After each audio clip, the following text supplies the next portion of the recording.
Haleluya. Terima kasih Tuhan. Engkau sungguh baik bagi kami. Haleluya. Engkau adalah kekuatan kami Tuhan. Terpuji-pujilah Engkau. Terima kasih Tuhan. Haleluya. Terima kasih Tuhan. Bapa, tiba saatnya kami mau mendengarkan renungan firman-Mu.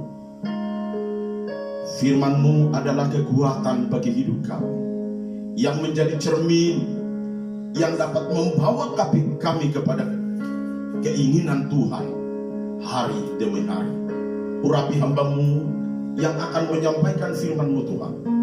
Biarlah lewat hamba-Mu boleh tercurah isi hati Tuhan, sehingga setiap yang mendengar dapat dibangun, dapat bertumbuh di dalam iman kepada Tuhan. Tutup bungkus kami dengan kuasa darah-Mu Tuhan. Dalam nama Yesus Tuhan kami berdoa. Haleluya. Amin. Nah saudara-saudara, hari ini renungan firman Allah saya akan sampaikan berbicara tentang iman yang berkuasa. Iman yang berkuasa. Saya akan bacakan dalam kitab Ibrani pasal yang ke-11 ayat yang pertama, lalu ditambah ayat yang ke-6, lalu ditambah lagi ayat yang ke-29. Saya bacakan ayat yang pertama. Lembaga Alkitab Indonesia menulis perikop di sana adalah saksi iman. Iman adalah dasar dari segala sesuatu yang kita harapkan dan bukti dari segala sesuatu yang tidak kita lihat. Ayat 6. Tetapi tanpa iman tidak mungkin orang berkenan kepada Allah. Sebab barang siapa berpaling kepada Allah, ia harus percaya bahwa Allah ada dan bahwa Allah memberi upah kepada orang yang sungguh-sungguh mencari Dia. Lalu saya baca ayat yang ke-29.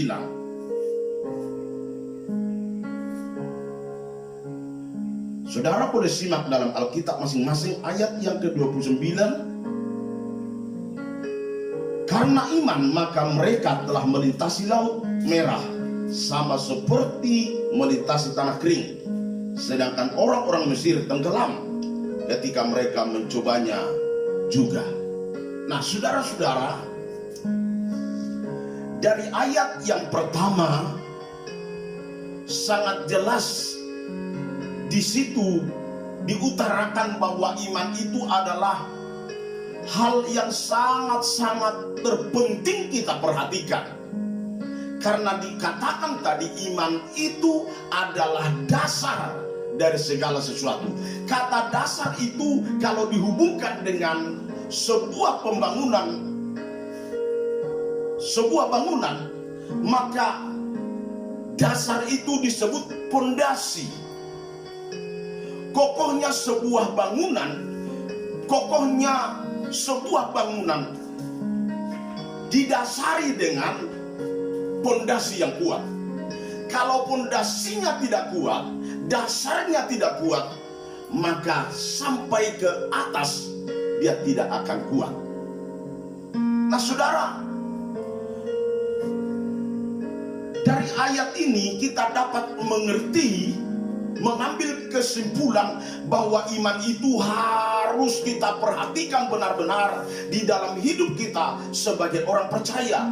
Karena pada ayat yang ke-6 tadi ditulis bahwa tanpa iman manusia tidak berkenan kepada Allah.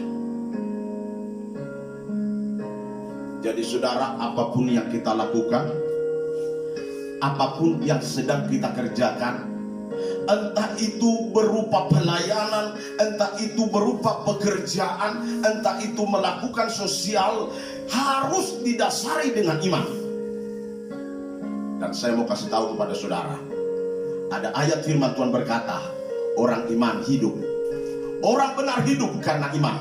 Jadi iman itu betul-betul menjadi penentu sebenarnya berhasilnya kita membangun dalam segala aspek.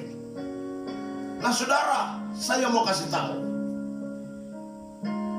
kalau ada iman, maka tidak bisa dibatasi oleh apapun. Gunung yang tinggi tidak bisa membatasi iman. Samudra yang luas, lautan yang dalam tidak bisa membatasi iman. Masalah yang besar, persoalan yang besar tidak bisa membatasi iman. Yesus pernah berkata dalam Matius pasal yang ke-17 ayat 20, di situ dikatakan, karena kamu kurang percaya, tapi jika kamu punya iman sebesar biji sesawi, kamu dapat berkata kepada gunung ini pindah ke dalam laut, maka gunung ini akan pindah. Dalam arti saudara, kalau kita memiliki iman ternyata luar biasa. Luar biasa. Kita dapat memindahkan kutuk, dapat memindahkan masalah itu ke tempat yang lain, dan kita bisa menggantikannya dengan berkat.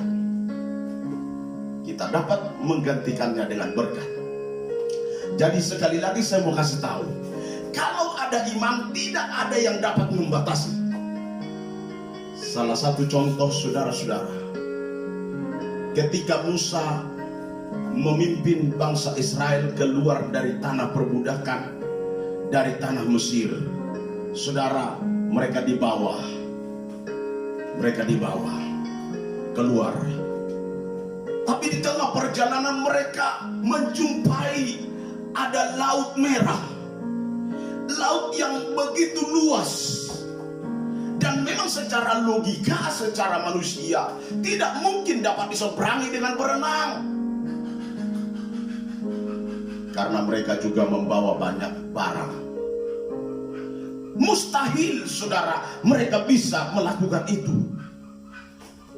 Dan saudara, saya pelajari di situ, saya perhatikan umat Israel memandang lautan itu menjadi penghalang, menjadi penghambat mereka berjalan kepada janji Tuhan, tanah yang dijanjikan oleh Tuhan, yaitu tanah Kanaan, tanah yang berlimpah-limpah madu dan susu. Tetapi berbeda saudara dengan pandangan Musa. Orang Israel melihat saudara, tidak ada jalan, yang ada hanyalah kematian. Sementara dari belakang ada banyak tentara-tentara Firaun yang sedang mengejar, yang membawa tombak, yang membawa pedang untuk membunuh mereka. Sementara di depan mereka ada lautan yang sangat luas yang tidak mungkin diseberangi. Lalu pada waktu itu orang-orang Israel menjerit, berseru kepada Musa, Musa, kenapa engkau membawa kami ke tempat ini? Bukankah di Mesir ada banyak tempat untuk kami mati, untuk kami dikubur? Bangsa Israel hanya melihat tempat itu tidak ada jalan. Bangsa Israel melihat keadaan itu dengan mata jasmani. Tetapi yang sangat luar biasa saudara, saya memperhatikan yang kita bisa jadikan contoh, menjadi teladan bagi kita sebagai umat Tuhan, hamba-hamba Tuhan, memiliki pandangan Musa, yaitu dia memandang lautan itu dengan iman. Ternyata di lautan yang luas pun ada jalan. Sehingga diceritakan tadi yang saya baca pada ayat yang ke-29, justru bangsa Israel bisa berjalan di tanah yang kering. Bagi orang beriman tidak ada yang mustahil. Bisa saja di tengah-tengah perjalanan hidup kita ada banyak tantangan, ada banyak yang ingin menghalangi perjalanan kita. Saudara, mungkin orang berkata penyakitmu tidak dapat disembuhkan. Dokter berkata, diagnosa dokter berkata bahwa penyakitmu itu susah untuk disembuhkan. Tetapi jika engkau memandang dengan iman, dengan keyakinan kepada Kristus, dengan kepercayaan kepada firman Allah, bahwa penyakitmu telah disembuhkan oleh bilur Kristus, maka di situ ada kesembuhan. Di situ ada kesembuhan, di situ ada jalan keluar. persoalan apa yang sedang kita hadapi. Mungkin berbicara ekonomi, keuangan, apalagi di kondisi dunia hari-hari ini yang semakin tidak menentu. Belajarlah membangun iman, memiliki iman seperti Musa, melihat kondisi yang sulit itu dengan pandangan Musa, seperti Yesus memandang segala sesuatu. Di sana ada jalan, di sana ada jalan. Jangan lihat dompetmu tidak punya isi, tapi engkau harus dapat berkata, dompetku sanggup diisi, karena aku adalah keturunan Abraham, Ishak dan Yakub yang memiliki hak untuk janji-janji dan berkat-berkat Tuhan. Jangan lihat masalahmu besar, tapi pandang Kristus yang jauh lebih besar, dapat memberikan jalan keluar, yang dapat memberikan kita kesembuhan, pertolongan, pemeliharaan. Oleh sebab itu Tuhan, saudara-saudara, percayalah, bangunlah imanmu, karena iman tidak dapat dibatasi oleh apapun juga. Haleluya. Saya percaya, saya berdoa supaya kita semua bangkit, maju, dan tidak ada yang dapat menghalangi kita berjalan bersama-sama dengan Tuhan. Kenapa saudara tidak ada yang menghalangi? Karena ada Allah di pihak orang yang benar. Sebab Alkitab berkata, apa yang kamu ikat di bumi akan terikat di sorga, apa yang kamu lepaskan di bumi akan terlepas di sorga. Kita yang memperkatakan, kita yang memikirkan, sorga yang bertindak, melakukan yang tidak mungkin jadi mungkin. Kita berdoa. Haleluya, haleluya. Terima kasih Tuhan. Biarlah renungan firman Allah hari ini dapat membuka mata rohani kami untuk bangkit menjadi orang Kristen, menjadi orang percaya yang sungguh-sungguh beriman, supaya apapun yang kami lakukan tidak dapat dibatasi oleh apapun juga. Memang kami tidak dapat memungkiri ketika kami di dunia ini banyak tantangan, banyak cobaan, bahkan terkadang kami merasa tidak ada jalan keluar. Tapi ketika kami beriman kepada Tuhan, beriman kepada firman, sesungguhnya di situ ada jalan keluar. Sama seperti hambamu Musa memandang lautan merah, tidak ada kehidupan, tidak ada jalan. Tapi justru Musa memandang di situ ada jalan, sehingga bangsamu, bangsa Israel, dapat berjalan di tanah yang kering. Terima kasih Tuhan. Mengucap syukur, berkati kami semua, jaga lindungi kami Tuhan. Biarlah kemanapun kami melangkah, Engkau bersama-sama dengan kami. Mengucap syukur dalam nama Yesus Tuhan, kami sudah terima firman-Mu. Haleluya, amin. Saya percaya kita semua pasti mendapatkan berkat yang sangat luar biasa. Tuhan Yesus memberkati. Salam.